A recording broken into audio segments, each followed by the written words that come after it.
Ben Stokes' all-round performance key to England's success in upcoming Ashes. Get ready for the Ashes, folks. England's fate lies in the hands of their all-star Ben Stokes, who needs to bring his A-game to the table. The England-India showdown was an epic battle, leaving fans with memories of two exhausted boxers trading punches. It was a 2-2 draw, a true classic, and the players on both sides deserve a standing ovation. But here's the twist. Mohammad Siraj, still firing at 90 miles per hour on day 25, showed no signs of fatigue. In fact, he might just be the key to solving the world's energy crisis. Let's give a round of applause to three warriors who fought through injuries.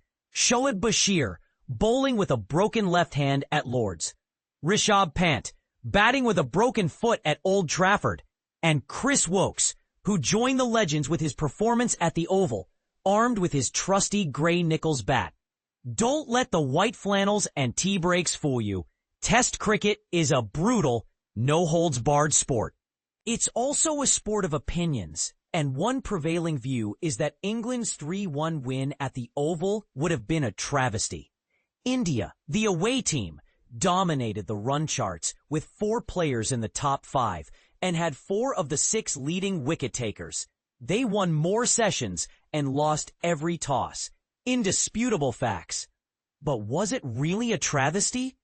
England chased down 371 to win at Headingley, defended a mere 193 at Lord's, and then, with a 2-1 lead, forced India into a remarkable rearguard at Old Trafford by posting a massive 669, the highest total of the series.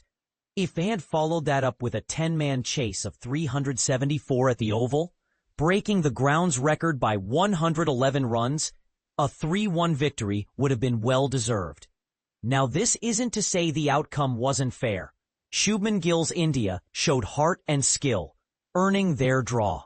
The point is, test scorelines reflect all aspects of the game. Teams are only as strong as their weakest links, and sometimes it all comes down to clutch moments or freak incidents.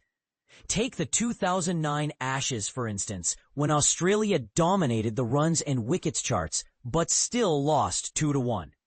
England's head coach, Brendon McCullum, believes his team is now hardened for the Ashes after the intense series against India.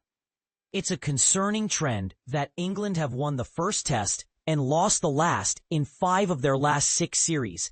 And with World Test Championship points on the line, none of these matches can be considered dead rubbers. Thankfully, the Ashes schedule offers more breathing room, with 2 9-day breaks between the first, second, and third tests. Some might say this is to accommodate Australia's aging attack, but either way, it gives the best players a better chance to shine and ensures a top-notch spectacle. England's fast bowling stocks were pushed to the limit against India, and their hopes of competing in Australia rest on Ben Stokes playing as a fully fledged all-rounder. This was his best series with the ball, taking 17 wickets at an average of 25. But he still needs to refine his skills. As for the batting, not much has changed. England remains a formidable force when conditions suit them, vulnerable when the ball moves. And anchored by the greatness of Joe Root, they've shown increased pragmatism, especially against Jasprit Bumrah. But the surfaces in Australia are expected to be spicier. The chase at the Oval attracted some criticism, some harsh and some valid. England struggled with the late swing of the Duke's ball, a stark contrast to the mush-like balls earlier in the series. Embracing their aggressive perhaps the bigger miss was the final day in Edgbaston, where England failed to see out 80 overs from 3 down. Compare that to India's resilience in Manchester, where they survived 5 sessions from a precarious 0-2 start. With no more tests before the Ashes, the top 7 spots are locked in, barring injuries. The image of Stokes consoling Jacob Bethel after his difficult 31-ball 5 during the final collapse was likely a mix of emotions, including guilt for not giving young talent the best chance to shine. Ollie Pope, despite another series with an early century and a final average of 34, is likely to start at number 3 in Perth. So, while England came close to beating India, they'll need to improve in several areas to change perceptions in Australia. But with the right mindset and a bit of luck, anything is possible. What do you think? Will England rise to the challenge? Let's discuss in the comments. Chris Woakes' heroic effort despite shoulder injury in England versus India test. Injuries in sports can be a heartbreaking reality, and Chris Woakes' recent shoulder injury has left England cricket fans on edge. This week, the cricketing world is eagerly awaiting news on the severity of Woakes' injury, which he sustained during a thrilling 5th Test match against India.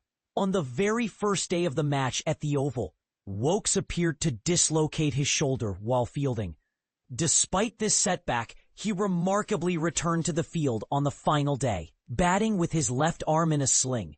The 36-year-old all-rounder played a crucial role in supporting his teammate Gus Atkinson as England sought the final 17 runs needed for victory. Although Woakes did not face any balls, he displayed incredible determination by running between the wickets 4 times. In a nail-biting finish, England fell short by just 6 runs, marking one of the most dramatic conclusions in cricket history. Later this week, Woakes is scheduled for scans and further evaluations to determine the full extent of his injury. England's head coach, Brendon McCullum, expressed cautious optimism, stating, "We hope the injury is not too bad, but we will have to work that out over the next week or so." Woakes, who was the only England bowler to participate in all 5 tests of the series, suffered the injury while attempting to stop a boundary late on Thursday. Initially, England announced that he would not be able to continue in the match. However, in a surprising turn of events, McCullum revealed that Woakes had offered to bat later that same day, despite being in significant pain. "Woakesy came to me in the first innings and said, 'Do you want me to bat?'" McCullum recounted, highlighting Woakes' bravery and commitment to the team. As England aimed for a record target of 374 runs in their second innings, Woakes was seen in his cricket whites, practicing throwdowns to assess his ability to bat. On the 5th morning, when Josh Tongue became the 9th wicket to fall, security personnel rushed onto the field, mistakenly believing the match was over.